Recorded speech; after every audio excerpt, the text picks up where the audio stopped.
The Whitmore family's quarterly brunches weren't really about catching up. They were about comparing assets.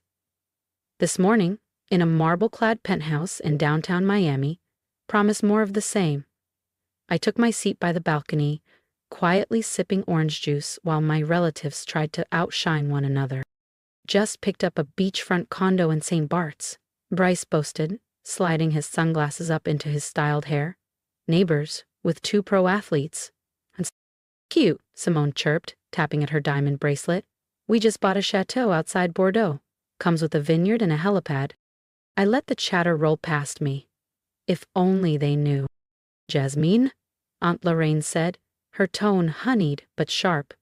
You've been quiet. Bryce leaned closer, smirking.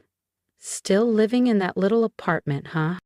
And in Orlando, no less, Simone added, clearly delighted. Isn't that near the theme parks? I smiled into my glass. That little apartment complex was actually my first major redevelopment project.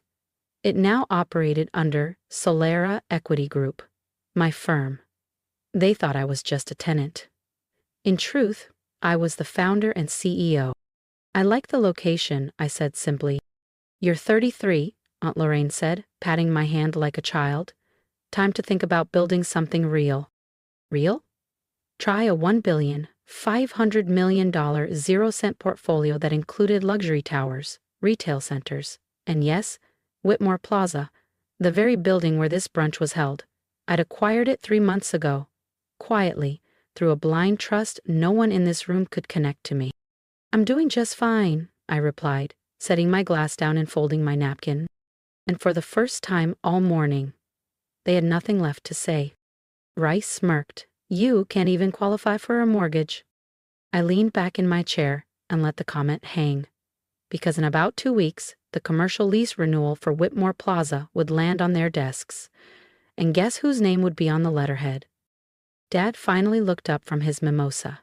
Now, Bryce, not everyone's gifted with your flair for timing. Jasmine made her choices, Aunt Lorraine sighed, shaking her head like I'd abandoned some golden destiny.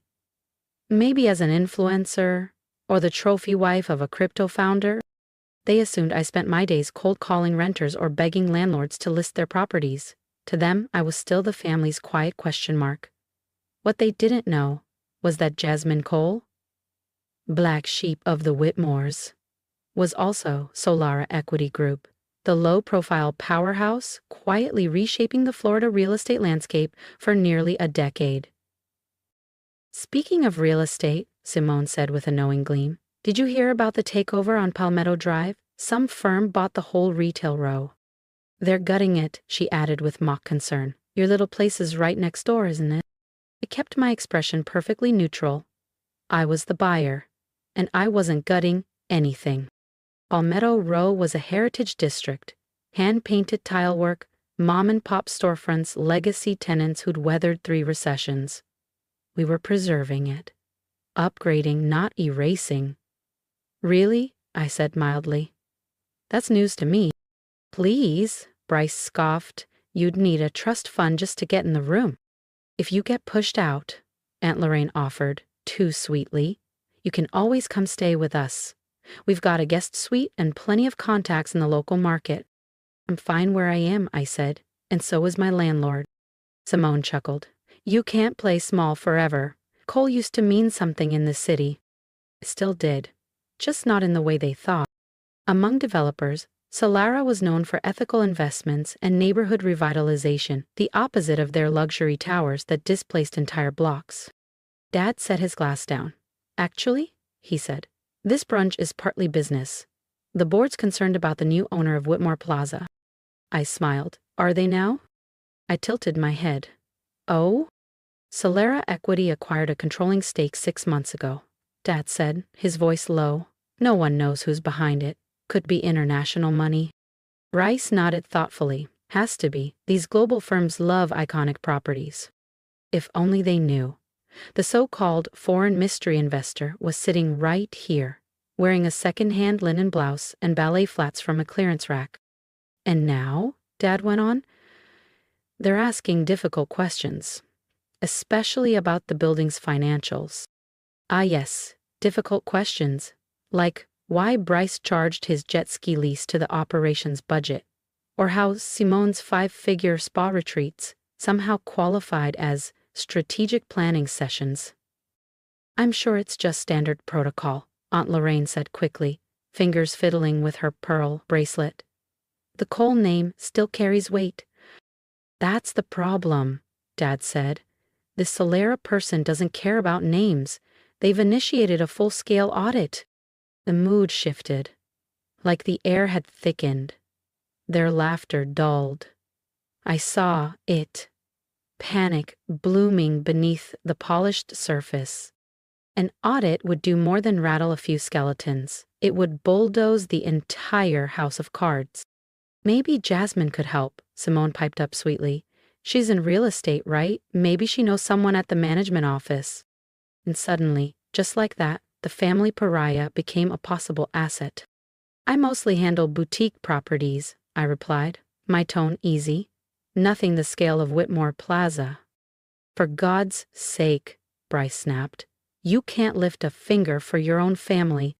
Aunt Lorraine shot him a look, but no one else jumped in. Dad returned to scrolling on his phone, detached once more. They had no idea how involved I already was. Just not in the way they wanted. Tomorrow morning, Solera Equity would issue a formal statement. Effective immediately, Whitmore Plaza was under complete operational overhaul. No more backdoor budgets. No more sweetheart deals with relatives. No more treating a corporate asset like the family's personal slush fund. I glanced around the penthouse, art curated with building reserve funds, velvet sectionals billed 3 times above cost, fixtures installed by Simone's fiancé's firm with laughably padded invoices. "Anyway," I said, standing and smoothing my linen blouse, "some of us have early starts." Simone snorted. "Off to tour more fixer-uppers in Little Havana?" I slid my worn leather tote over my shoulder. Inside it, board presentations, legal filings, and asset strategy documents worth more than anything in this overpriced penthouse. "Oh, Jasmine," Aunt Lorraine called out in her saccharine voice. "Next time, try dressing a little more polished. You're still a Cole after all. Appearances matter."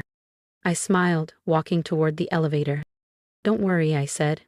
"Tomorrow, I'll look exactly how the Coles expect."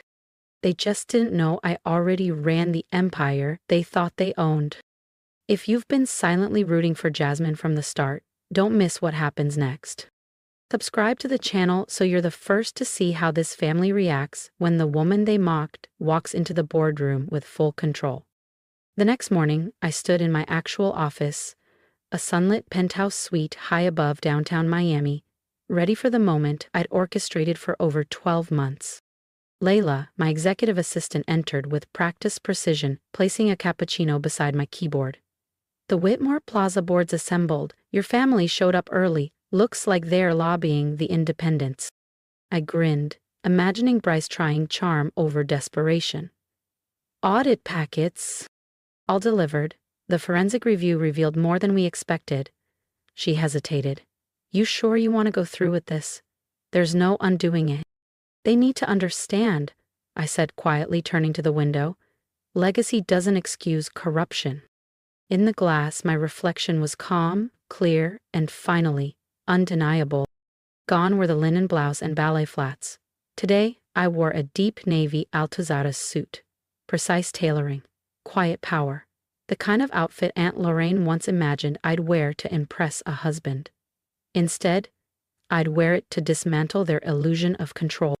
"The ownership announcement goes live in 20 minutes, Layla said, handing me a sleek tablet. "Once it hits, there's no more mystery." "Perfect," I replied, picking up my briefcase. "Let's begin." The boardroom at Whitmore Plaza fell silent as I entered. My family was huddled near the far end. Underprepared, overdressed, and visibly anxious. "Excuse me, this is a closed session," Bryce snapped. "Who the hell are you?" I calmly set my briefcase at the head of the table. "Jasmine Cole," I said, "founder and sole owner of Solera Equity. The firm that now owns this property, and several others, your family mishandled." Iran's face drained of color. Simone opened her mouth, but no words came. My father sat frozen, his hand tightening around a Mont Blanc pen. "Jasmine," he whispered. I gave a polite nod. "Good morning." I opened my case and began distributing thick audit folders. "Shall we take a look at your accounting?" "This is absurd," Bryce sputtered. "You're just—" "What?" I asked. "The underachiever? The one in discount shoes?" Simone blinked rapidly. "But you show rentals." "I work," I said. "And I built something real, quietly, ethically." The independent board members leaned in, watching the dynasty unravel. "These folders," I continued, "document every diverted fund, every bloated invoice, every business dinner charged to maintenance accounts." I slid one last file across the table. "Bryce, would you like to explain the $2,300,000 0 cents in renovation costs that funded your St. Bart's condo?" His face flushed so violently I thought he might faint. "Or, Simone," I continued, flipping the next tab in the binder, "perhaps you'd like to explain your fiancé's invoices flashing triple the market rate for standard HVAC repairs." "You'd drag your own family through this?" Aunt Lorraine gasped, clutching her pearls. "No," I said calmly. "You dragged yourselves. I'm just making sure someone holds up the mirror." Dad finally spoke, his voice low and urgent. "Jasmine, sweetheart, we can explain." "Don't," I said, holding up a hand. "I watched this family treat Grandfather Whitmore's legacy like a personal trust fund. While you dismissed my modest life, I was building something enduring, on principle, not pretense." "But why?" Simone whispered, dazed. "Why hide it?" "I didn't hide anything," I said. "I lived simply. I invested intentionally. You assumed wealth had to flaunt itself." "The Palmetto Drive units," Bryce stammered. "You actually live there?" "I own them," I said, "and much of the surrounding block.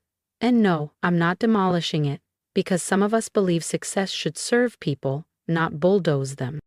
Suddenly, a ripple of buzzing filled the boardroom. Phones vibrated. One of the independent directors looked up, eyes wide. Solera Equity confirms CEO's identity. Jasmine Cole, long-dismissed member of the Whitmore family, revealed as owner of $2 billion, 0 cents real estate portfolio.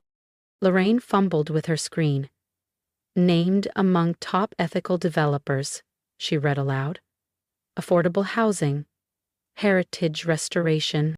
"This will destroy us," Simone murmured, color draining from her face. "No," I said. "This will protect you from yourselves." Effective immediately, Whitmore Plaza will operate with full transparency. No more backdoor contracts, no more budget gymnastics.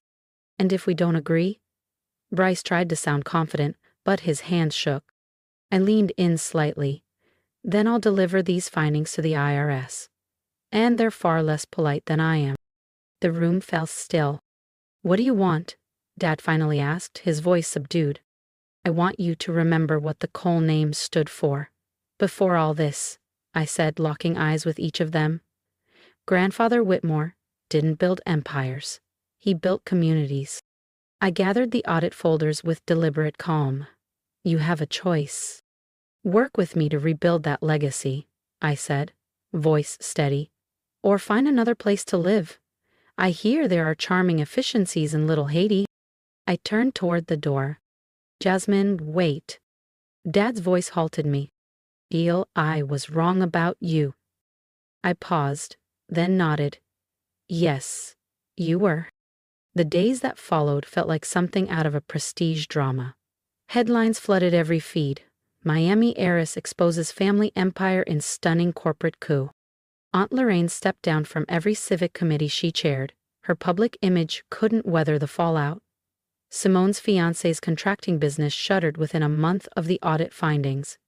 But not all of it was sour. Bryce, facing accountability for the first time in his life, enrolled in a certificate program in urban development at Florida International University. Simone began volunteering at a women's transitional shelter in Overtown. She told me it gave her more fulfillment than her gallery launches ever had. He asked to shadow my next investment pitch, not as the patriarch reclaiming his throne, but as a learner, For the first time, he truly wanted to understand what I had built. 6 months later, I sat in my Palmetto Drive apartment, yes, I kept it, reviewing our new quarterly performance. Whitmore Plaza was thriving, occupancy was steady, vendors were paid on time, and local businesses were making real gains. A soft knock pulled me back. I opened the door to find my mother. She wore jeans. No pearls, no heels. The simplicity threw me. "I got your invitation," she said, holding up the card. "The courtyard holiday party," I replied. "Not really your thing." "No," she admitted, eyes sweeping the cozy space. "But I'm learning maybe thing isn't the point." She picked up a photo. Me at 23, grinning, holding my first real estate license. "I never asked," she said gently. "Why this path?" "Because I wanted to build something real," I replied, "not just buy it and brag about it." "And now," she murmured, "you control more than all of us combined." "I do," I nodded. "But control was never the goal. Purpose is." She looked at me for a long moment. "Will you teach me?" "Come tonight," I said. "Meet the families who've lived here for decades. Hear their stories. That's where legacy begins." That evening, I stood at my window overlooking downtown Miami, where the city lights shimmered like quiet applause. In the distance, Whitmore Plaza stood tall, not as a shrine to excess, but a reclaimed symbol of accountability and care. Beneath me, the Palmetto Drive complex hummed with gentle life. Restored balconies, tiled murals, herb gardens planted by tenants. A building once seen as a teardown was now a cornerstone of community. My phone buzzed. Partnership offers, interview requests, conference invites. Solera Equity was now synonymous with values-driven investing. But I kept my calendar light, my mornings slow. I wasn't chasing headlines. I was building something that would last longer than any headline ever could. Because sometimes, the person they dismiss becomes the one they must look up to. And the strongest success stories aren't the loudest. They're the ones that endure. A week later, at the Palmetto Drive holiday party, I stood near the garden lights, watching my family slowly adjust to a world they once dismissed. Mom sat beside Mrs. Alvarez, who had lived here 41 years, listening as if it were the first time she truly heard someone. Bryce was hanging lights with Mr. Daniels, our Vietnam vet and longtime resident. Simone was handing out tamales, laughing freely with children who'd made her sugar ornaments. They were beginning to understand. Real wealth isn't about possession. It's about preservation. What you uplift, what you honor. Dad joined me near the cocoa stand. "You know," he said, "your grandfather believed buildings should protect people, not just profit from them." I nodded. I found his old journals, pages of notes about keeping rents fair, helping small businesses. We lost sight of that. He looked at me, not with shame or pride, but recognition. "You could have destroyed everything we built." I smiled gently. That was never the point. I wanted to build something that would outlive all of us. Because in the end, if this story resonated with you, drop a comment below. What quiet victories have you claimed while no one was watching? What legacy are you building? And let's talk about the hard work that no one claps for, the dreams that take time, the resilience it takes to keep going when no one believes in you, but you. And if you're standing at the edge of your own turning point, don't waste your breath trying to cope. Start small, start quietly, but start with purpose. Support this journey by subscribing to the channel. There are more stories to come, stories about second chances, silent strength, and the kind of success that doesn't need validation. Because legacy isn't something you inherit. It's something you create. And sometimes, the best revenge isn't revenge at all. It's becoming exactly who they said you'd never be. So subscribe, stay with me. Let's build something that lasts.